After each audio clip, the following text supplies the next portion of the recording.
Radio France Internationale, bienvenue à tous si vous nous rejoignez. Il est 16h, temps universel, 18h à Paris. Le journal en français facile.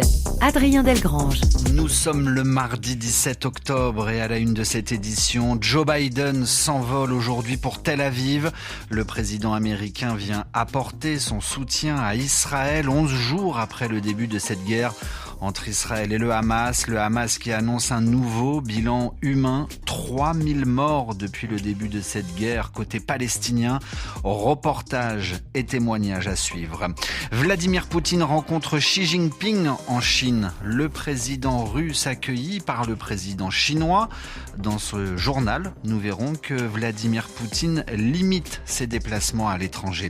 Et puis en France, près de 180 incidents ont été recensés hier lors des hommages au professeur Dominique Bernard, tué vendredi dernier à Arras. Vous entendrez dans ce journal le ministre de l'Éducation, Gabriel Attal. Une guerre des images également entre le Hamas et Israël. Hier soir, le Hamas a mis en ligne sur Internet une vidéo où l'on voit une otage détenue dans la bande de Gaza depuis maintenant une dizaine de jours. Elle s'appelle Mia Shem, une jeune femme de 21 ans de nationalité franco-israélienne. Pour réagir à la diffusion de cette vidéo, la famille de Mia Shem a tenu aujourd'hui une conférence de presse à Tel Aviv. Notre envoyé spécial, Guilhem Delteil, est en Israël pour RFI. Le samedi 7 octobre, Mia Shem avait eu le temps d'envoyer par texto un appel à l'aide dans lequel elle disait être visée par des tirs des commandos du Hamas. C'était là le dernier signe de vie de la jeune femme et depuis, Keren Shem, sa mère, ne savait pas si elle était en vie ou décédée. Voir la vidéo a donc déclenché chez elle des sentiments très contradictoires. J'ai commencé à crier, je suis tombée par terre et j'ai hurlé. J'ai vu mon bébé et on a commencé à chanter et à pleurer de joie. Elle est en vie. Nous étions tellement heureux. Mais après, j'ai commencé à avoir peur à nouveau. C'est les montagnes russes et ça l'est toujours. Mia Shem a été blessée dans l'assaut du Hamas. Dans la vidéo, elle apparaît sur un lit où elle reçoit des soins, mais il lui en faudrait plus, juge sa mère. Malgré la difficulté de l'épreuve qu'elle traverse, Keren Shem reste malgré tout confiante que sa fille tiendra le coup. Ma fille est une guerrière. Elle est très forte, vraiment. C'est pour ça que j'ai toujours su qu'elle allait bien, parce que je savais qu'elle n'abandonnerait pas. Même en étant blessée, je le savais. Et je sais qu'elle sait que nous ferons tout pour la ramener à la maison. Keren Shem tient fermement entre ses mains une photo de sa fille et lui promet que le jour viendra où elle pourra la serrer tellement fort dans ses bras qu'elle ne pourra plus respirer. Nicolas Benita, Guilhem Delteil, Tel Aviv, RFI. Environ 3000 personnes tuées par les frappes israéliennes sur la bande de Gaza en 11 jours de guerre. Ces bombardements et tirs israéliens en représailles à l'attaque du Hamas sur le sol israélien le 7 octobre, ont également fait plus de 12 000 blessés, selon le dernier bilan actualisé par le ministère de la Santé du Hamas. Le mouvement islamiste palestinien annonce par ailleurs la mort d'un de ses commandants militaires, tué aujourd'hui par une frappe israélienne sur le centre de la bande de Gaza. Vu le nombre de morts et de personnes à soigner, les hôpitaux gazaouis sont bondés, sont saturés. Témoignage à présent du docteur Mohamed Abou Raya. Il est chirurgien à l'hôpital Al-Shifa dans la ville de Gaza, dans le nord de l'enclave. Il y a un afflux de cas à l'hôpital. Nous avons du mal à y faire face. La plupart des gens qui arrivent sont déjà morts. Ce sont des cadavres. La morgue est pleine. Nous n'avons plus de place pour les recevoir. Toutes nos équipes sont à bout de force. La plupart travaillent sans arrêt et certains collègues ne peuvent tout simplement pas venir travailler à cause des risques. Le transport jusqu'à la ville de Gaza est très dangereux. Nous n'avons plus assez de médicaments. Nous essayons de le dire le plus fort possible à la communauté internationale. Elle voit ce qui se passe. Elle voit cette crise humanitaire subie par près de 2 millions de gens dans une zone si petite. Ce n'est pas l'effet d'un tremblement de terre. C'est une crise engendrée par d'autres êtres humains sous les yeux de la communauté internationale et en violation des lois internationales.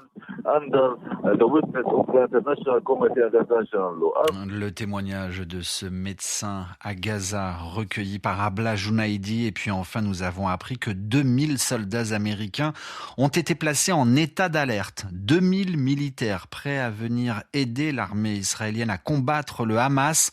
Annonce faite aujourd'hui par le ministre américain de la Défense, Lloyd Austin. Annonce faite à la veille du déplacement du président américain. Joe Biden est attendu demain matin en Israël. Le journal en français facile.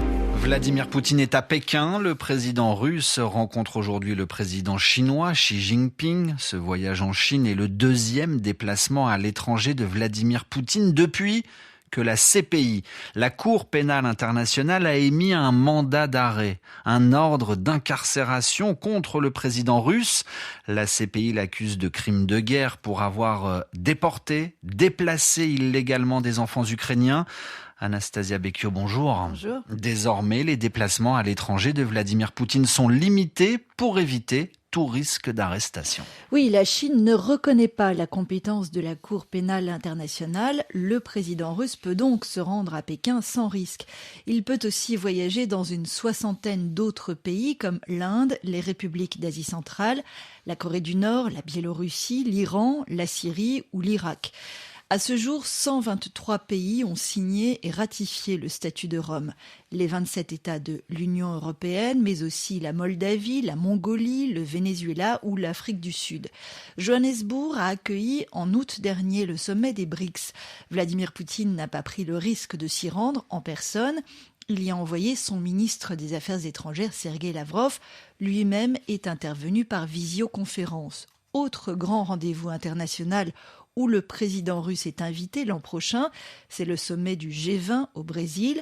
Ce pays reconnaît la juridiction de la CPI, mais il peut aussi arriver que les autorités de ces pays décident de ne pas arrêter les personnes recherchées par la Cour pénale internationale. D'ailleurs, le président brésilien Luiz Inácio Lula da Silva avait promis d'empêcher l'arrestation de Vladimir Poutine s'il venait dans son pays, mais il a fait marche arrière. Il déclare maintenant que seule la justice brésilienne peut se prononcer sur cette question. Merci Anastasia Becchio dans votre journal en français facile RFI à Paris, 18h08. En France, l'auteur de l'attaque qui a tué un professeur vendredi dernier va être présenté à un juge antiterroriste. Il devrait être inculpé pour assassinat.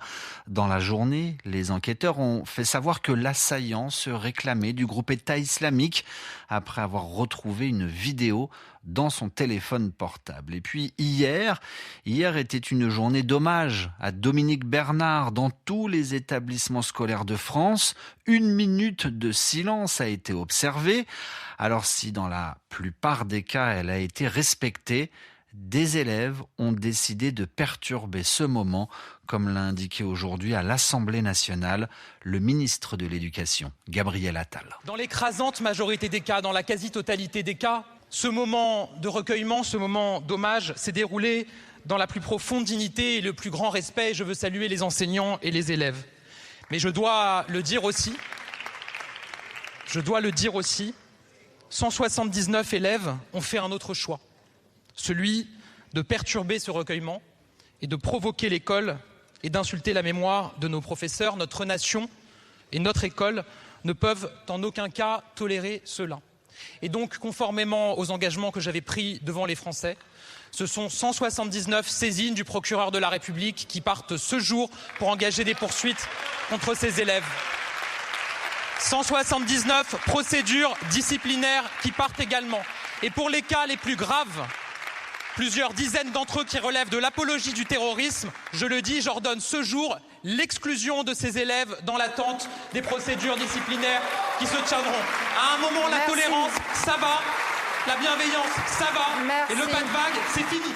Gabriel Attal, le ministre de l'Éducation, il y a quelques instants à l'Assemblée nationale. Et puis au lendemain d'un attentat en Belgique, à Bruxelles, au cours duquel 2 supporters de football suédois ont été tués.